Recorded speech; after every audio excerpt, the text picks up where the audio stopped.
to help us to explain and understand this concept. The extent to which earnings are changing depending upon the either when the wages are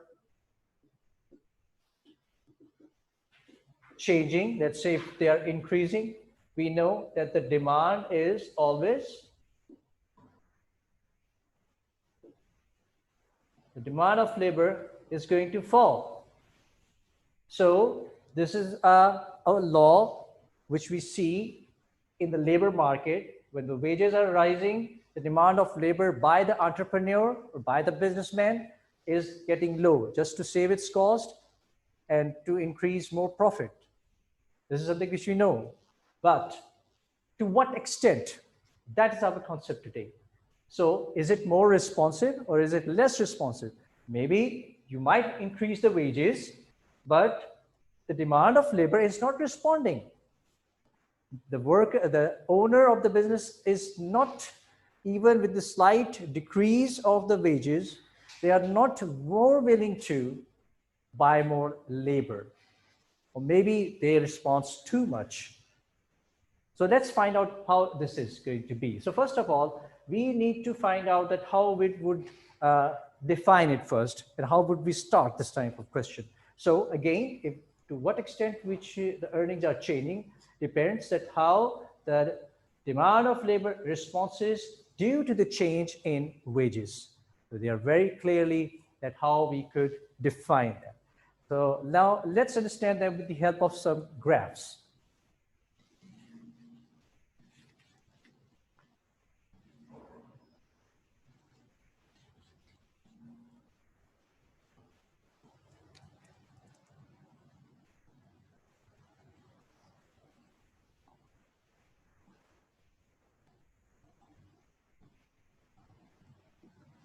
So I'm going to put the wages on this axis and the quantity of labor which is acquired by the owner on this axis. And we are very much familiar that the curve is a negative slope curve. So I'm putting two diagrams before you just to explain that how the wages are going to make change in the labor, or how the labor is going to respond due to the change in labor. So we have one curve like this, which is a flatter demand curve of labor. Let's we put or label this curve as demand of labor with the letter DL. So this is one demand curve, and we have another demand curve which is a little steeper, a steeper demand curve. So if you just take 2 points on the curve, point A and B, on point A, we have wage, let's say W2, and we have labor L1, or let's say if it's L2. So at the combination A, we have a higher wage, and this higher wage gives us a lesser amount of labor to hire by an entrepreneur. But at point B, we foresee a fall in wages from W2 to W1, and this is going to give an increase in the demand of labor in the market from L2 to L1. In the similar diagram, we see another negative slope curve, but in this diagram, we see again wages W2, and we can higher demand of labor, let's say L2. But if let's say another combination below, if the wage is falling from W2 to W1, this is going to increase the labor from L2 to L1. This is very natural. But what is that you find over here is the response of the labor, that how you're going to demand for them, how an owner or entrepreneur is going to demand this labor with the change in the wages. So in both the diagram, you see if the demand wages are falling, the labor is increasing. But in this diagram, we see more extent of demanding the labor. But in this diagram, we have a little extent, to a very little extent, that the labor is being demanded. Now, why it is so? What is the reason behind it? That's it. we need to find out that there must be some reasons behind it, which is going to give us these two responses. And from these responses, we are more capable to find out that when we are doing business, how the wages are going to help us to see the responses. So let's find out all those reasons, those factors, those determinants, which are going to give us an idea that how the response in the labor demand changes due to the change in wages. So the very first factor, which is we're going to analyze that what can be the reason that either the demand of labor is going to be elastic or inelastic. So on the top of this, I can write down for you, that is the proportion of labor cost. Proportion of labor cost from the total cost of firm.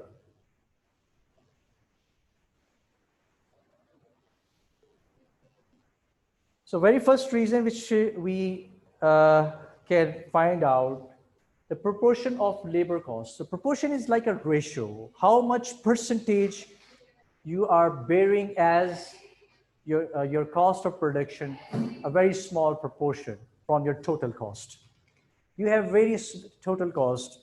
You can, like, if you're running a business, you might be paying the rents of the building. You might be looking after the utilities of the buildings, like paying the electricity bills, telephone, raw materials. And there might be some other expenses, like if you have gone through some insurances of some of your building premises, so you have to pay the premium of that. So there's a huge list of expenditures, and the labor is one of the costs. Now, let's suppose if the labor cost is a very small proportion of all of your total cost of the firm.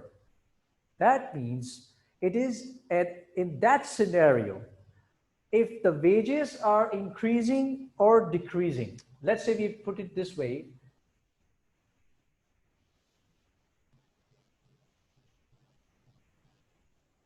that if the wages are increasing, how would your response?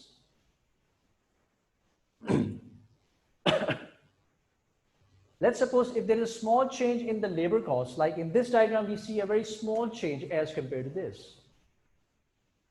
So are you going to respond this way, or are you going to respond this way? This is the question. And this is going to let us understand about that. Now, if there is a very small proportion of expenditure, dear students, it means that this is not going to make you more responsive towards your increasing wages.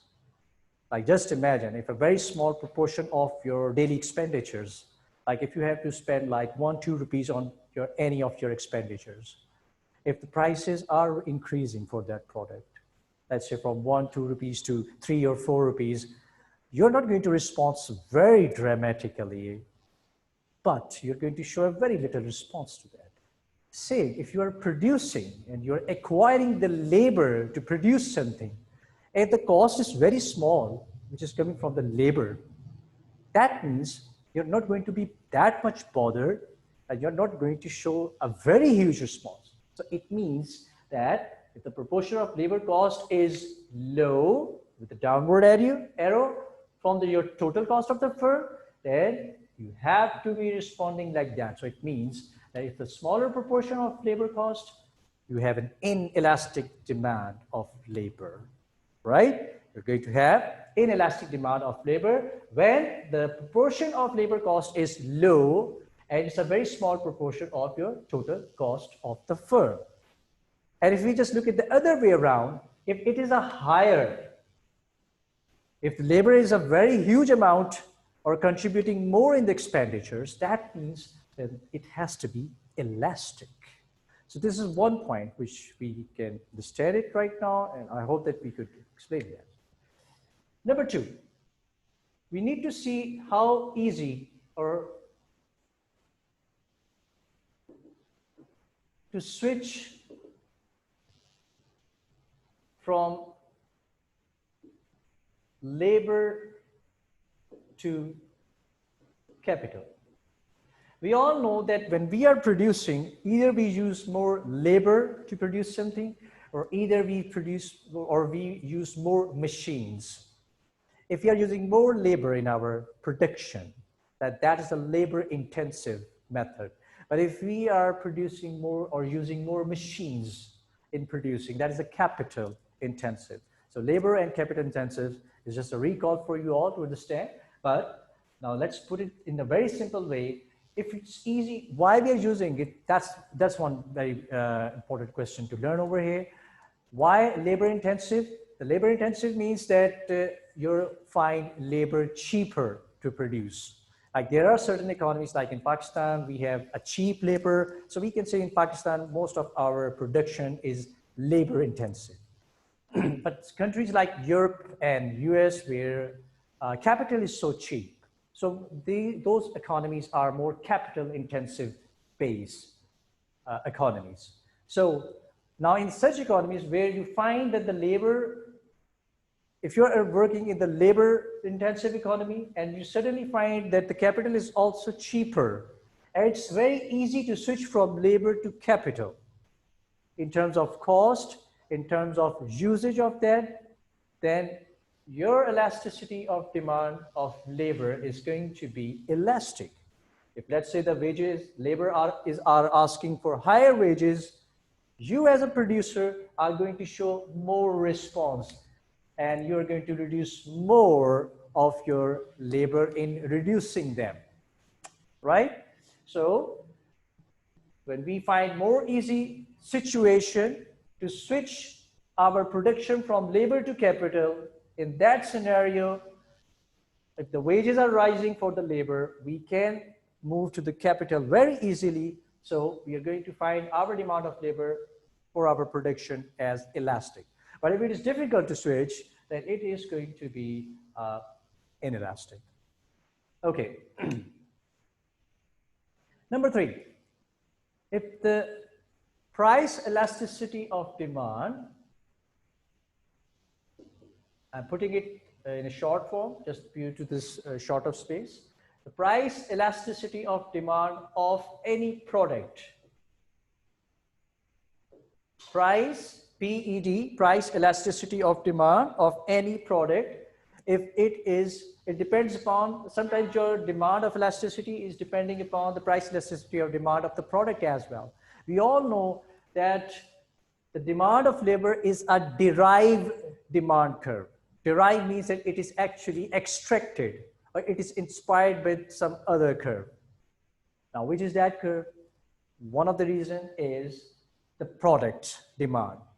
If you remember in the last lesson, we mentioned there were 3 factors which could influence the demand. And one of them was that the demand of labor would change due to the change in demand of the product. So if the product is changing, its demand is changing, the more change we will see in the demand of the labor. And at the same time, if the elasticity of the product is changing, at the same time, the demand of labor elasticity would also be changing. So how it is going to react? Let's see with the help of these 2 diagrams again. Let's say if the price of elasticity of demand of the product is inelastic.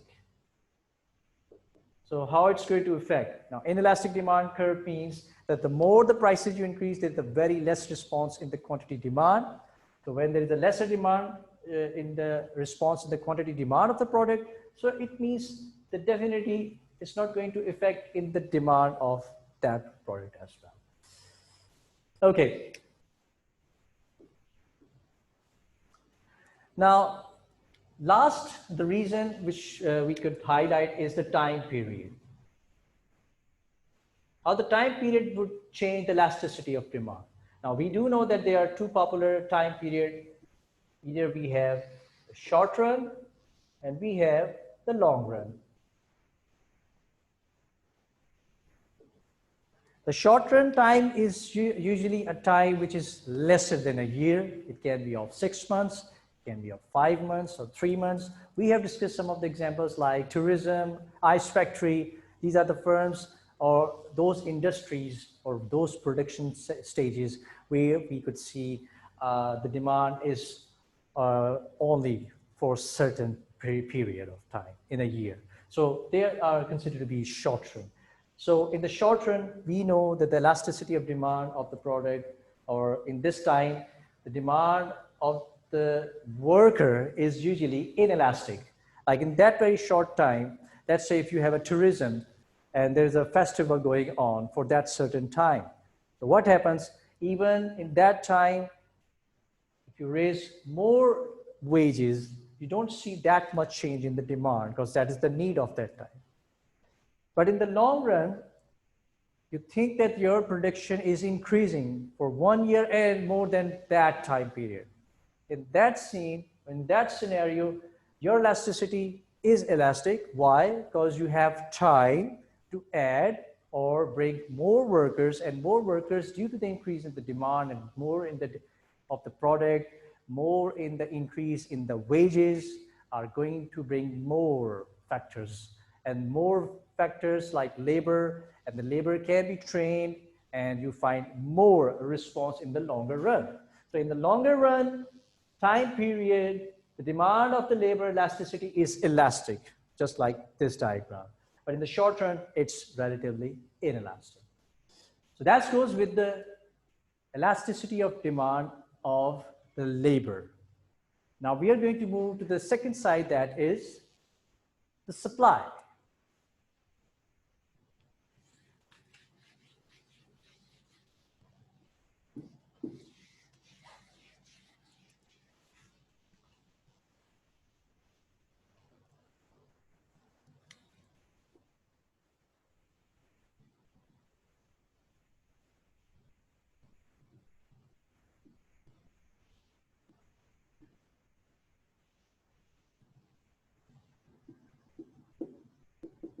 So we're going to put up again those diagrams on the board, labeling both the axes, and now we are going to draw two curves.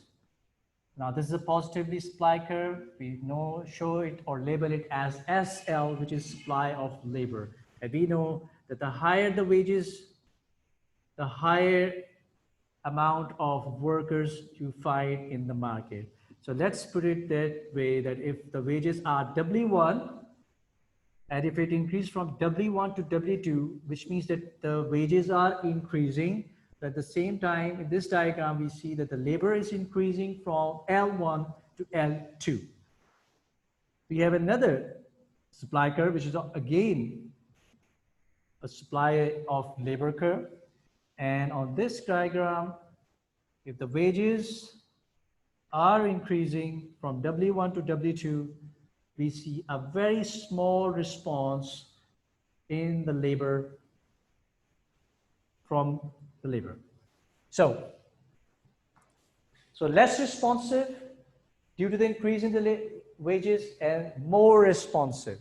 Now just imagine if there is any sort of business, and in that business, if you find out that if the wages are rising, we should be increasing more supply. But sometimes there is more response, and sometimes there is a lesser response. So let's find out the reason. What are they? So we are going to now put up the factors which could influence the price elasticity of supply of labor. So it's quite easy to understand them as well, that what are the things which will make more response in the market and lesser response in the market.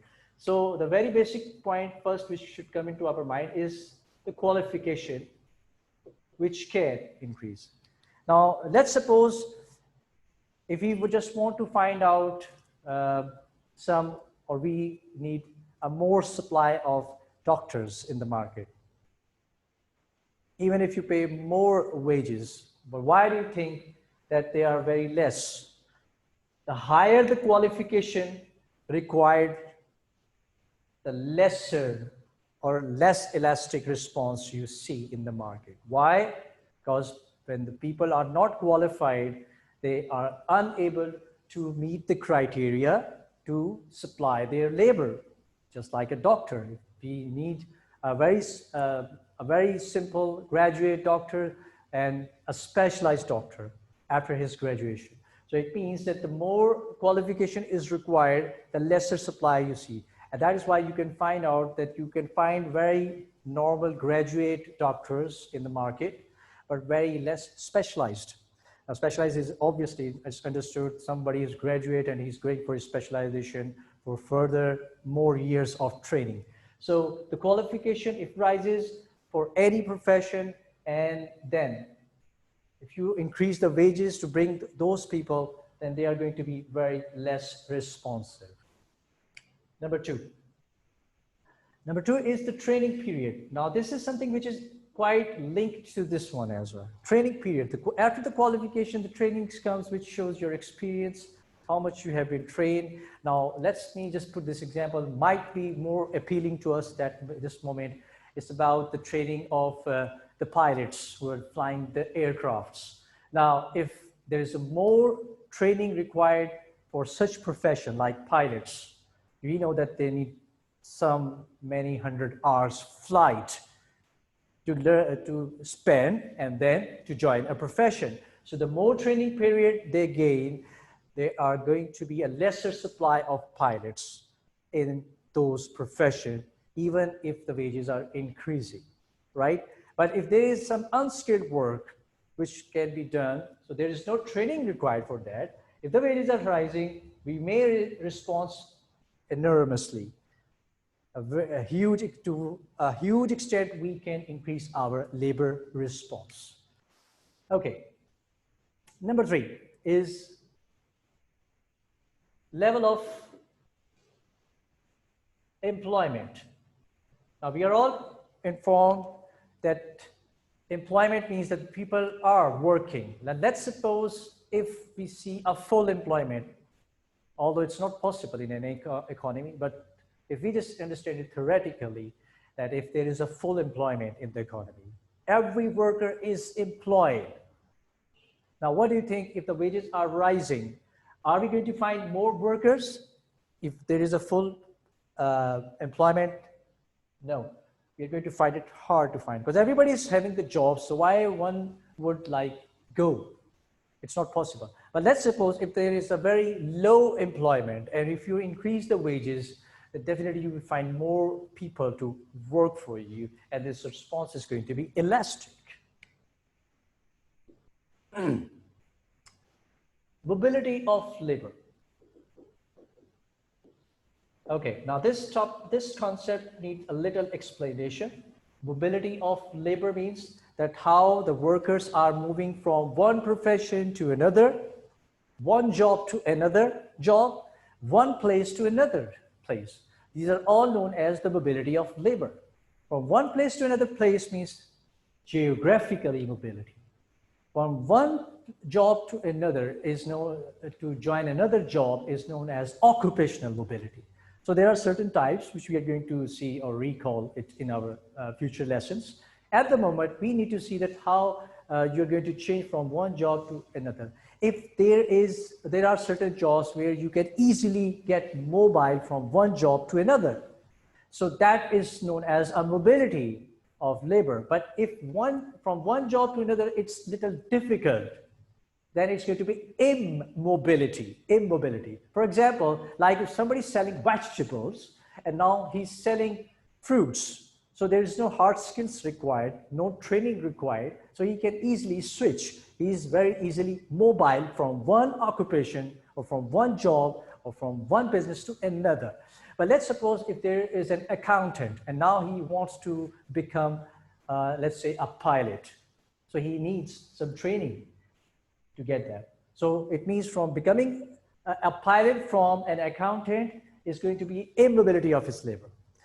Now, if we just analyze this thing, if one person finds the job, higher wages in some place where he could work, but geographically it doesn't suit him. Why? Maybe there are some language barriers. Let's say there are more job opportunities in China, but people don't want to move over there. They are a little immobile over there. Why? Because they are not familiar with the language. They are not familiar with their culture. And they don't like their food, let's say. It's not the traditional Chinese food which we find over here. Remember that there's something different over. So moreover, like they don't find their relatives over there. So some of the factors which make you geographically immobile. So if there is more immobility of labor due to certain reasons, dear students, then your response is going to be less elastic. But if you are you have more in any economy or region or place where people are least bothered about these factors and they are easily mobile from one profession to another, from one place to another, and they are going to have a more responsive due to change in wages. All right? Okay. Last but not the least is the degree of vocation.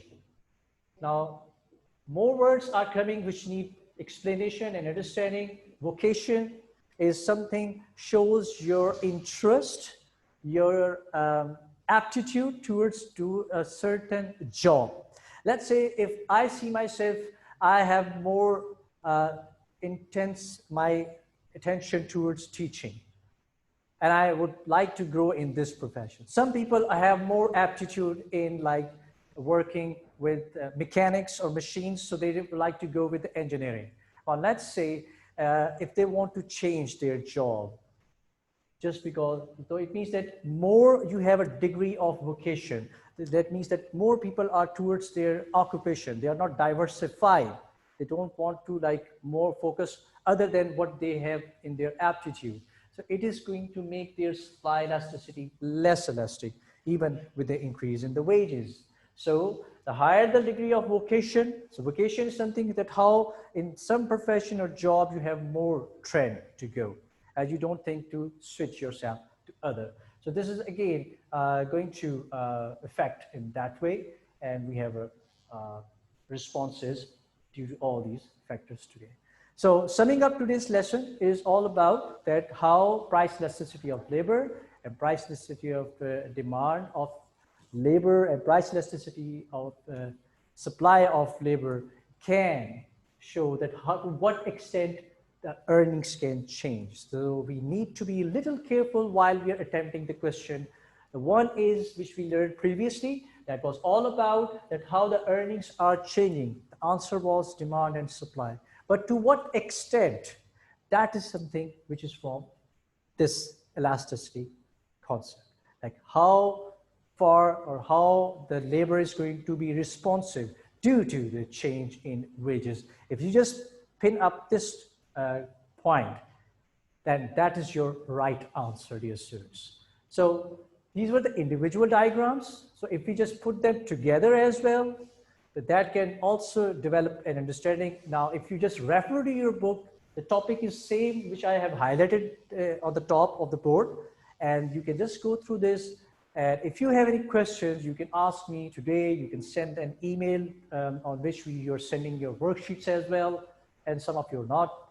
I hope you all join one day, of course. So the extent to which earnings are changing, any question in your mind, reading after the book, please let me know, and we can discuss them even on the email or some other mean if you like. So I'm always available for you to answer your queries. So thank you very much. And one last thing that for this activity, this lesson, we have no any activity, but I'm expecting that in previous lessons, whatever the worksheets has been given to you, some of them they are submitting, and some of who are not, I'm expecting that they should continue doing those worksheets, so otherwise they're going to be a little backlog, which will be hard to cover in the next lessons. So stay safe. That's it for today. Thank you very much. Allah Hafiz.